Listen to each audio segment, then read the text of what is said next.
मोदी जी ने कोई जातिवाद नहीं किया, सबको एक छत के नीचे। भाई साहब लेकिन वो तो सब ठीक है, लेकिन आप प्लास्टर बांध के यहाँ पहुंचे हुए, खड़े कैसे हैं आप इतने दर्द में? ये देखिए इनके पैर में प्लास्टर है, और ये देखिए जरा करीब आइए, ये लिखा हुआ है 400 पार, वोट फॉर बीजेपी। यहाँ लिखा हुआ है जावेद खान, बीजेपी। जावेद खान नाम है आपका? अरे जावेद भाई, तो ये क्या आपने, पहले तो ये पैर को क्या हो गया आपके? एक्सीडेंट हो गया था और मुझे आज मालूम चला कि नव भारत। तो यहाँ तो लोग ये समझते हैं कि आप जिस तबके से, कम्युनिटी से आते हैं, वो उसके सब खिलाफ हो रहा है भारतीय जनता पार्टी। कुछ नहीं है, ऐसा कुछ नहीं है। मोदी जी कोई जातिवाद करके योजनाओं का लाभ नहीं दे रहे। मैं तो शुरू से कांग्रेस ही रहा हूँ सर, और तो आपने पाला बदल दिया? मैंने देखा है कि हमारे यहाँ देश के अंदर कांग्रेस ने पहले हिंदू और मुस्लिम के अंदर बांटा। अब इनके ऊपर तो कोई ईडी सीबीआई नहीं हुआ, ये तो कांग्रेस के समर्थक रहे हैं और कह रहे हैं कि मैं उनके साथ नहीं हूँ। अब जरा इसका जवाब भी लूंगा। हाँ बोलिए। परिवार, पूरा परिवार, खानदानी हम कांग्रेस ही रहे हैं, और सबसे पहले गांव के अंदर कांग्रेस का झंडा हम ही लेके बैठते थे। पूरा गांव कांग्रेस के खिलाफ रहता था, हमारा परिवार अकेला कांग्रेस में खड़ा रहता था। लेकिन जब हमने देखा कि कांग्रेस ने केवल मात्र पूरे भारत को देश और धर्म में बांटा, पहले हिंदू मुस्लिम का झगड़ा करवाते थे, और हिंदू मुस्लिम का झगड़ा करवाने के बाद आज कांग्रेस हिंदुओं को लड़वा रही है। केवल मात्र आरक्षण वो कभी दे नहीं सकते। तो ये कह रहे हैं कि कांग्रेस ने केवल विभाजनकारी राजनीति की है। जी, मोदी ने जो भी किया सब एक नंबर काम किया है। आज मोदी सरकार के आगे सब फेल है। मोदी गारंटी नहीं है, मोदी खुद गारंटी है। भारतीय जनता पार्टी ने जो भी काम किया, इलेक्ट्रिक बोर्ड किया, वो पारदर्शिता के लिए है। कांग्रेस भ्रष्टाचार का पैसा चाहती थी, तो इलेक्ट्रिक बोर्ड दे के हमने पारदर्शिता का काम किया है, और शुद्ध पूरे भारत में लोकतंत्र बहाल रहे, इसके लिए। एक शेर के चक्कर में सारे चोर ढोर एक जगह हो गए। सभी दल मिलकर दलदल बनाएंगे और हम उसमें कमल खिलाएंगे। भारत माता की। भाजपा सरकार में गरीबों को अनाज है, जो भी है, सब चीजें टाइम टू टाइम मिल रही है।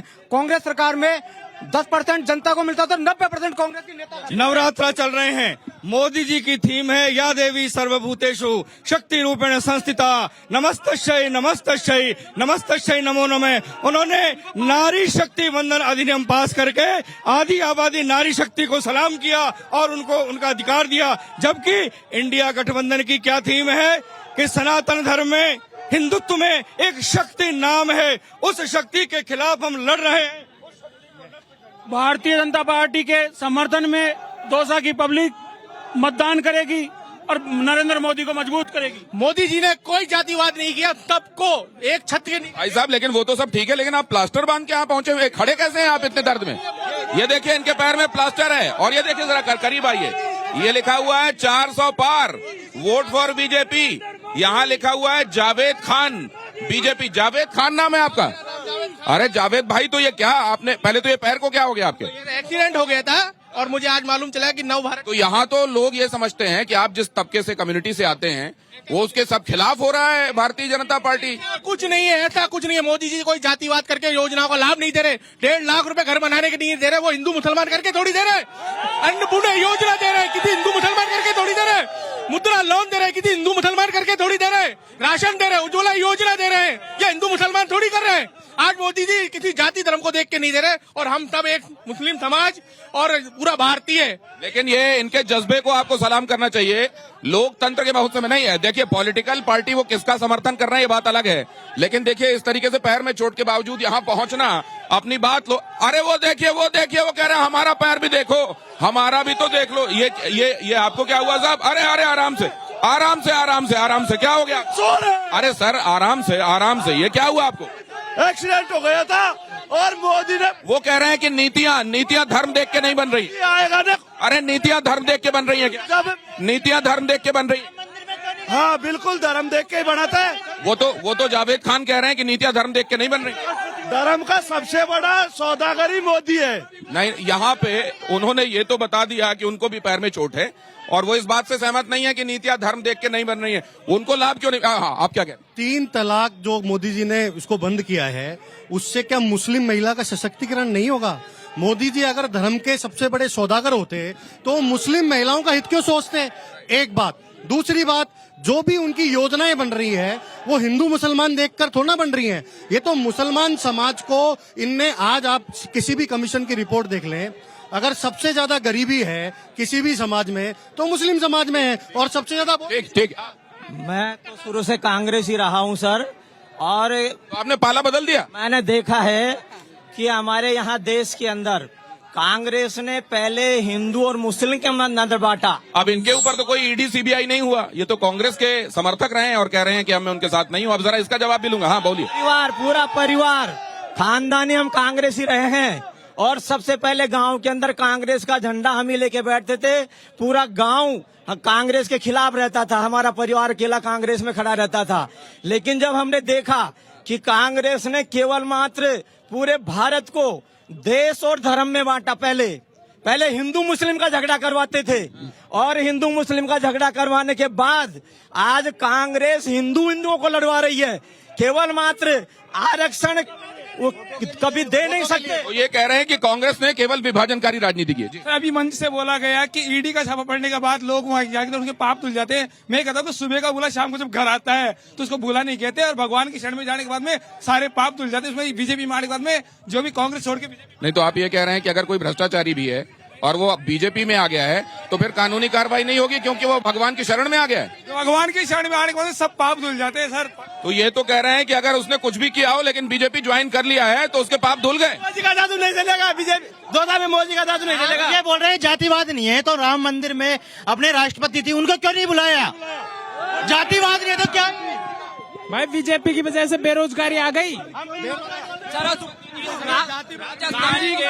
हिंदुस्तान के जो प्रमुख मठ है उनके जो धर्माचार्य है उन्होंने स्पष्ट कहा है कि धर्म में काम किनका, संतों का, एक साधारण प्रधानमंत्री का क्या काम। ये बहुत सारे सवाल हैं, मैं आपके पास आने वाला हूँ। जोश बड़ा हाई है लेकिन जरा कुछ सवालों का जवाब लेना बड़ा आवश्यक है। ये जो धारणा है विष्णु चेतानी जी कि जिसने कोई कुछ भी किया हो, आपराधिक गतिविधियों में रहा हो, उसने भ्रष्टाचार भी किया हो, लेकिन वो बीजेपी में आएगा तो वो शरण में आ गया, उसके सब पाप माफ हो जाएंगे, इस तरीके की जो अवधारणा है उसको आप कुछ कहना चाहेंगे? एक भी केस अगर ईडी और सीबीआई में बंद हुआ हो जो पहले खुला है तो मुझे लाकर जरूर बताना चाहिए। निश्चित रूप से अगर वो किसी भी राजनीतिक दल में बीजेपी में काम करता है और अगर भ्रष्टाचार किया है तो वह भी नहीं बचेगा।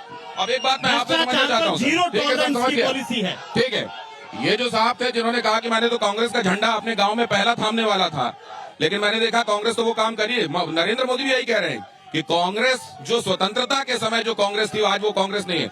गांधी भी यही कह के गए कि इसको डिसॉल्व करो इस कांग्रेस को, ये वो कांग्रेस नहीं है। देखिए, ये डेमोक्रेसी है और लोकतंत्र में जब मतदाता बदलता है तभी सरकारें बदलती है। तो ये कोई बात नहीं है कि कल कौन कांग्रेस में था, कल कौन बीजेपी में था।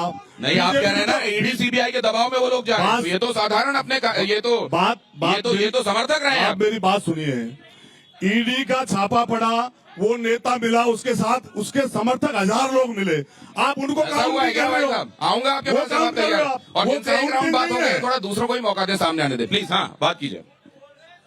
नहीं तो आप ये कह रहे हैं कि वो जो तमाम लोग गए हैं, वो जब बड़ा नेता जाता है तो अपने साथ कुछ लोगों को ले जाता है, वो लोग। मैं ये नहीं कह रहा, मैं वो ये कह रहा हूँ कि अभी जो आप संख्या गिना रहे थे कि 8,500 लोग चले गए, 8,500 लोग वो गए हैं जिनके एक गया, अभी आपने देखा होगा, नहीं इसी बात में उनसे जरा मैं एमएलए थे, मंत्री, मैं ये पूछ भी लेता हूँ और गौरव मैं आपके पास आने वाला हूँ। पड़ने के बाद इन्होंने एक महत्वपूर्ण बात कही है कि आ रहा हूँ, वहाँ आ रहा हूँ, कि जिन पे छापा पड़ा उनके साथ कई लोग निकल लिए। 8,500 जो बता रहे हैं ये तो रिकॉर्डेड है, जो गए वो तो लाखों और करोड़ों की संख्या में कांग्रेस छोड़ चुके, क्योंकि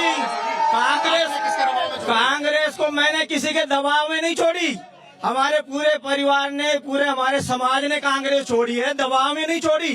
तो ये हमने कांग्रेस दबाव में नहीं छोड़ी, केवल ये देखा कि वो उन मुद्दों की तरफ नहीं जा रहे। कांग्रेस उन मुद्दों की तरफ नहीं जा रही है क्या? आप लोग कैसे? बोलिए कहाँ जा? धर्म इनके अलावा कोई मुद्दे नहीं। कौन से मुद्दों पे चुनाव लड़ा जा रहा है? कोई महंगाई की बात करती है भारतीय जनता पार्टी, बेरोजगारी की बात करती है भारतीय जनता पार्टी। आप लोग करते हैं तो वो क्यों कह रहे हैं कि भटक गए हैं मुद्दों से? महंगाई और विकास के नाम पे वोटिंग होनी चाहिए, मतदान होना चाहिए, डिबेट भी महंगाई और विकास पे इन्होंने 10 साल में क्या काम? बेरोजगारों के लिए 2 करोड़ नौकरी खा गई, 2 करोड़ नौकरी खाते में आ गए।